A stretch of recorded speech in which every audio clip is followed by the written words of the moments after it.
Hello बच्चों, आज हम पढ़ेंगे क्लास सेकेंड के हिंदी व्याकरण का चैप्टर 1 भाषा और लिपि। इसको इंग्लिश में क्या बोलते हैं? Language and script. से पहली लाइन लिखी है भाषा। भाषा विचार का ज्ञान कराए, वह माध्यम भाषा कहलाए। तो भाषा की सिंपल डेफिनेशन यहाँ पर लिखी हुई है। भाषा, भाषा मीन्स लैंग्वेज। भाषा वह साधन है जिसके द्वारा हम अपने मन के भावों या विचारों को दूसरों के सामने प्रकट करते हैं तथा दूसरों के भावों और विचारों को समझते हैं। तो भाषा किसे कहते हैं?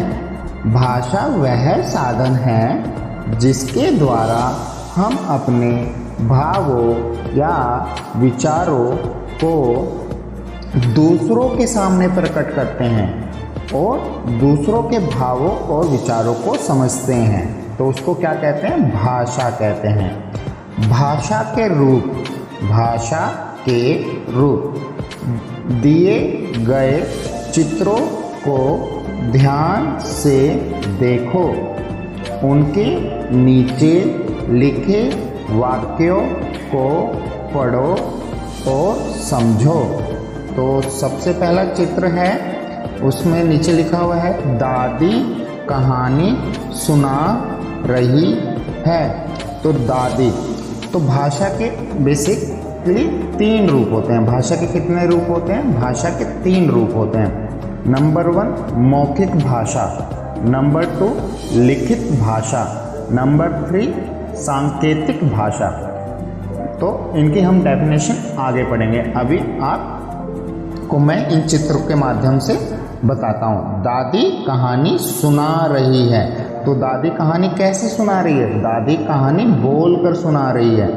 तो जब भी कोई अपने मन के भावों या विचारों को बोलकर दूसरों के सामने प्रकट करता है, उसको क्या कहते हैं? मौखिक भाषा। तो दादी कहानी सुना रही है, ये क्या हो गई? मौखिक भाषा। नाना जी पत्र लिख रहे हैं। तो दूसरे चित्र में क्या हो रहा है? नाना जी पत्र लिख रहे हैं। तो नाना जी क्या कर रहे हैं? नाना जी अपने मन के भावों और विचारों को क्या कर रहे हैं? पत्र में लिख रहे हैं। तो वो अपने मन के भावों और विचारों को कैसे व्यक्त कर रहे हैं? प्रकट कर रहे हैं लिखकर। तो जब कभी व्यक्ति अपने मन के भावों और विचारों को लिखकर दूसरों के सामने प्रकट करता है, उसको क्या कहते हैं? लिखित भाषा कहते हैं। तो नाना जी कौन सी भाषा का प्रयोग कर रहे हैं? लिखित भाषा। लिखित भाषा में क्या होता है कि एक व्यक्ति अपने मन के भावों और विचारों को क्या कर रहा होता है? लिख रहा होता है और दूसरा व्यक्ति उनको पढ़कर समझ रहा होता है। तो उसको क्या कहते हैं? लिखित भाषा कहते हैं। ठीक है। नेक्स्ट चित्र में पिक्चर में दिखा रहे हैं रश्मि गीत सुना रही है। तो रश्मि अपने मन के भावों और विचारों को कैसे व्यक्त कर रही है? बोल कर व्यक्त कर रही है। सुना रही है तो इसका मतलब बोल रही है। तो वो कौन सी भाषा का एग्जाम्पल हो गया? मौखिक भाषा। तो रश्मि मौखिक भाषा किसको कहते हैं? जब कभी व्यक्ति अपने मन के भावों और विचारों को बोलकर दूसरों के सामने प्रकट करता है, तो उसको कहते हैं मौखिक भाषा। ठीक है। तो रश्मि गीत सुना रही है। तो रश्मि क्या कर रही है? मौखिक भाषा का प्रयोग कर रही है। ठीक है। जावेद पुस्तक पढ़ रहा है। तो जावेद एक्चुअली में कर क्या रहा है? जावेद एक किताब है, किताब में किसी व्यक्ति के मन के भाव और विचार लिखे हुए हैं, तो वो उनको पढ़कर समझ रहा है। तो लिखित भाषा को समझ रहा है बेसिकली। तो ये किस का तो ये जावेद पुस्तक पढ़ रहा है, तो इसका ये किस भाषा का एग्जाम्पल है? लिखित भाषा का। लिखित भाषा का, लिखित भाषा में बेसिकली क्या होता है, एक व्यक्ति अपने मन के भावों और विचारों को लिखकर दूसरों के सामने प्रकट करता है और दूसरा व्यक्ति उसको पढ़कर क्या करता है, समझता है। हम दूसरों के विचारों को सुनकर अथवा पढ़कर समझते हैं। भावों और विचारों को दो प्रकार से प्रकट किया तथा समझा जाता है। नंबर 1 है कहकर, बोलकर और सुनकर। कहकर, बोलकर और सुनकर, ठीक है। दूसरा है लिखकर और पढ़कर। एक प्रकार, काइंड्स ऑफ लैंग्वेज। तो भाषा कितने प्रकार की होती है? भाषा 3 प्रकार के होते हैं। भाषा कितने प्रकार की होती है? भाषा 3 प्रकार के होते हैं। नंबर 1 मौखिक भाषा, नंबर 2 लिखित भाषा, नंबर 3 सांकेतिक भाषा, ठीक है। मौखिक भाषा, मौखिक भाषा को इंग्लिश में बोलते हैं ओरल लैंग्वेज। मौखिक भाषा को इंग्लिश में क्या बोलते हैं? Oral language. मौखिक भाषा में क्या होता है, जब व्यक्ति अपने मन के भावों और विचारों को बोलकर दूसरों के सामने प्रकट करता है, उसको मौखिक भाषा कहते हैं।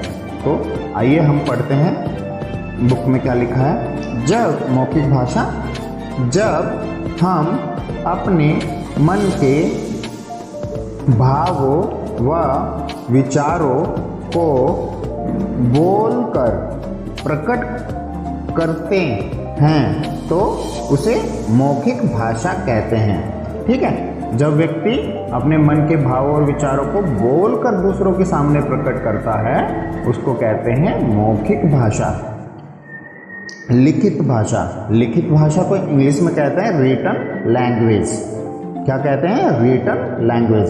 तो लिखित भाषा में क्या होता है? लिखित भाषा में जैसे मौखिक भाषा में बोलकर अपने मन के भावों और विचारों को प्रकट किया जाता है, लिखित भाषा में लिखकर अपने मन के भावों और विचारों को प्रकट किया जाता है। तो बुक में लिखा है, जब हम अपने मन के भावों व विचारों को लिखकर प्रकट करते हैं तो उसे लिखित भाषा कहते हैं, ठीक है।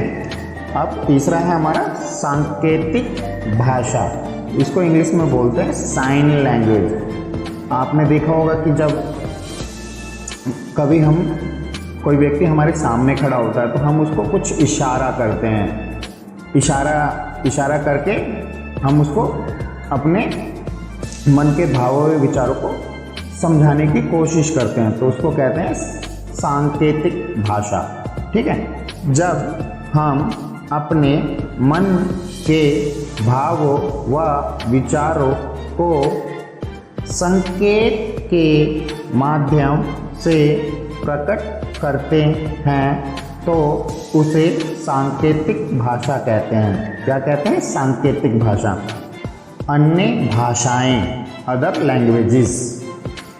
विश्व में अनेक भाषाएं प्रचलित हैं। विश्व में, पूरे वर्ल्ड में अलग अलग तरह की भाषाएं बोली जाती हैं। तो विश्व में अनेक भाषाएं प्रचलित हैं। हमारे देश में हिंदी का प्रयोग सबसे अधिक होता है।